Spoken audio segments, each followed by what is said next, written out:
الحسن الثاني رحمه الله في تصريح لقناة الفرنسية أنتين 2 وقتها في ليزاني 1980 الكلام على تونس والكلام على شعب تونس وطريقة الإجابة والتعاطي. مراد تتعلق هو ساعة خلي نوضح ونحطوا الأمور في إطارها. الهجوم تاع قفصة فما ناس ممكن يتفرجوا فينا، ممكن حتى مش مولودين عام 1980 مش مولود. أنا كنت مولود وما زلت نتذكر وقتها. أنا اسم برك قعد في مخاخنا المرغني وقتها وقت الصور نتاع العسكر، مش عسكر هما دايرين بعض. عرفت البلاد حتى في 1980 حادثة الهجوم على مدينة قفصة زادة في ايضا 27 جانفي 1980. اما شوفوا الفيديو هذايا بتاع شخصيه سياسيه مغاربيه كبيره اشعلقت بعد احداث قفصه على تونس، وننتبهوا للكلام هذايا اللي على الاقل ما جاش من توانسه، جات شهاده لفائده تونس. خلينا نشوفوا الفيديو في الزمن الجميل ايضا نزلنا. Majesté, si la Tunisie était déstabilisée après les événements de Gafsa avec la maladie du Premier ministre, M. Noïra, est-ce que le Maroc serait alors le dernier pays du Maghreb dans le plan occidental? D'abord, je puis vous dire que la Tunisie ne sera jamais déstabilisée. Pour quelle raison? Parce que la Tunisie est un peuple. Et on ne déstabilise pas un peuple. On peut déstabiliser un régime. On peut faire que ce pays marche claudiquant ou en peinant pendant des années. Mais de là à effacer le subconscient et le conscient tunisien, non, il faudrait une bombe atomique ou plusieurs bombes atomiques pour l'effacer de la carte complètement. Deuxièmement, la Tunisie a des amis qui, bien qu'étant loin, ne se contenteraient pas de la défendre par la presse ou par la radio. Militairement? Militairement, le Maroc, au cas où la Tunisie était attaquée, est prêt, a déjà pris ses dispositions pour être aux côtés du peuple tunisien. Mais quant à penser qu'on peut déstabiliser la Tunisie, tant qu'il y aura un Tunisien, le peuple tunisien restera. الملك الحسن الثاني رحمه الله في تصريح لقناة الفرنسية أنتين 2 وقتها في ليزاني 1980 الكلام على تونس والكلام على شعب تونس وطريقة الإجابة والتعاطي. مراد تتعلق هو ساعة خلي نوضح ونحطوا الأمور في إطارها. الهجوم تاع قفصة فما ناس ممكن يتفرجوا فينا، ممكن حتى مش مولودين عام 1980 مش مولود. أنا كنت مولود وما زلت نتذكر وقتها. أنا اسم برك قعد في مخاخنا المرغني وقت الصور نتاع العسكر، مش عسكر هما دايرين بعض المرتزقة. كانوا تقال وقتها في أخبار 8 في شريط الأنباء اللي لا مرتزقة بطبيعة الحال من ليبيا ومن لا هذا في حتى أدنى شك. لكن وقتها ولينا خايفين خاطر توا لا نعتبروه شكك فيا عاد. هو ثبت منيح، كي ثبت منيح قام مرتزقة. ولكن تعرف النخبة كبيرة في وسط اليسار وقتها وأدبيات اليسار يعتبروهم ثوار. كلمة المرتزقة زي لا حبيت نقول العملية دافع عليهم للتوضيح أدبيات الشعلة والعمل التونسي والكذا كتبت نصوص. هاي صور للبعثة وقتها أزدين الشريف والمنامي اي جبل قرمية تحرير ربي يكمل فكرة برك.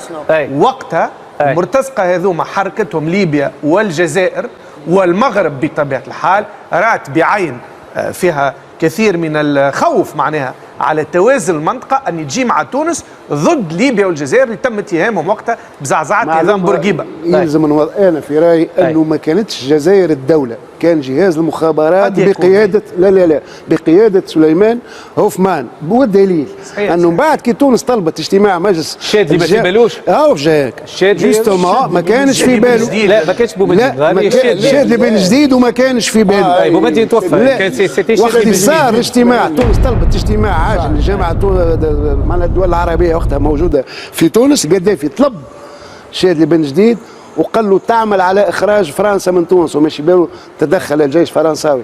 قال له انا زاد باش ندين اللي عملته انت في تونس. وهذا تاكيد على انه الجزائر الرسميه ما كانتش على علم، كان تنسيق استخباراتي بين رجل الاستخبارات القوي وقتها في الجزائر والنظام الليبي. فيها عليها الروايه. اما الحسن الثاني تقريبا انا مش قوه الحسن الثاني في الكوميونيكاسيون مع وسائل الاعلام الاجنبيه بقدر ما بورقيبه قوته في الكوم ما يسمى الاتصال المباشر بالجماهير.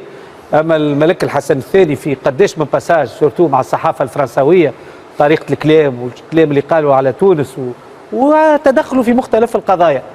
حاجه نشوف فيها اكسبسيونيل انا يعني نشوف فيها في القاعده العرب تو. شكرا. يعني في الاخير اللي قالوا الملك هذا صحيح معناتها كيف صحيح يعني تشوفوا كونه معناتها اللي قالوا الملك أي. مرحوم صحيح كلام على يعني الشعب التونسي. الشعب التونسي قنبله ذريه باش تنجم معناتها تزحزحوا. اي كلامه صحيح معناتها. انا اعتقد انه كلامه صحيح. انت علاش شكري علاش تحب تقول شنو هي الملاحظه بتاعك؟ لا انه مش صحيح سيد ديلاج حبيت نطمن لانه احنا سيفريك احنا معناتها متسمى علينا الشعب المسالم، الشعب اللي ياخذ بالخاطر ويعدي ويعدي ويعدي، لكن احنا تويكا في فتره نتاعك اللي ماذا بيا نفهموا بعضنا، ماذا بيا عيني في عينك، ماذا بيا تستقيم، ماذا بيا تخدم على روحك، ماذا بيا تحس بالبلاد اكثر من هكا، تحس بالشعب اللي قاعد يتعذب، نفهموا بعضنا شويه على خاطر ما كانش احنا ما نحبوهاش توصل للدم طبعا، لانه كان نسمع انا توا في المستقبل باش يصير حمام دم في البلاد، هذا ما نتمناوهش احنا وما نحبوهش يعني. طبعا اكيد. باش نحكيو على الخطابه في الكوره. الخطابه في الكوره، فن الخطابه عند الكورجيه زياد جزيري، فما فن نتاع خطابه. خلينا نسمعوا كريم. باهي، الكوره والسياسه زوز خطوط متوازيه وديما تتلاقى ومش من التوا. تاريخ وثق كل شيء معناها. ديما السياسه حبت تسيطر على الرياضه وحبت زادت توظفها. مثلا في الامبراطوريه الرومانيه كانت عقيده نتاعهم في السياسه الداخليه هي بانم سيرسينس، معناها خبز والعاب. والعاب وقتها شنو الالعاب؟ كانوا العاب الحلبه معناها لي جلادياتور بالضبط. لكن حتى لي سبورتيف فيسع ولي جلادياتور جوستومون قلبوا طرح على السياسه. ما ثم اكثر تكنيك مشهوره يستعملها كوارجي التكنيس هذه في التيران وبارشا خارج التيران. ويمكن اقوى واحد في فن اللغه اليوم في الفوت اللي اسمه زلاتان ابراهيموفيتش.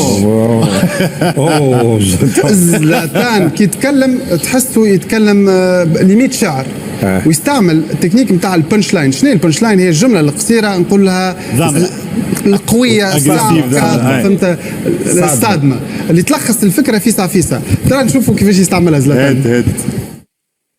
Came like a king, I left like a legend. In English, اللي خرج من البي اس جي باش يلخص كل شيء، باش ما يقولش عرفت ثم جوارات ينجم يقول لك ربع ساعه يحكي والله كانت تجربه محلاه وكل الكلام المضروب هذاك كله الخشبي. لا هو في جمله استعمل الجمله هذه تلخص الفكره، وخاصه منه غدوه شنو يصير.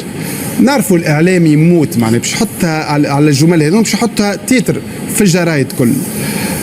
ونعرفوا زاده اللي ساعات الجمل هذوما يفوتوا يوليوا حتى بيزنس، يوليوا يتبعوا على المراو اللي يتباعوا. لكن فما اكثر سياسي مغروم بالفوت في العالم، يمكن اكثر واحد في التاريخ زاده اللي هو حسن الثاني ملك المغرب، اللي تلمو مغروم بالفوت، اللي هو الى انفونتي اون تكنيك عام 83 في الالعاب شو اسمها المتوسطيه في الفينال. عيط لي جوار نتاع ليكيب تاع المغرب وخرج لهم مثلثات بابيي من جيبو، وهذيك الجو تريونغولير ولا التيكي تاكا اللي تعرف بها البرشلونه في التسعينات، في وسط التسعينات.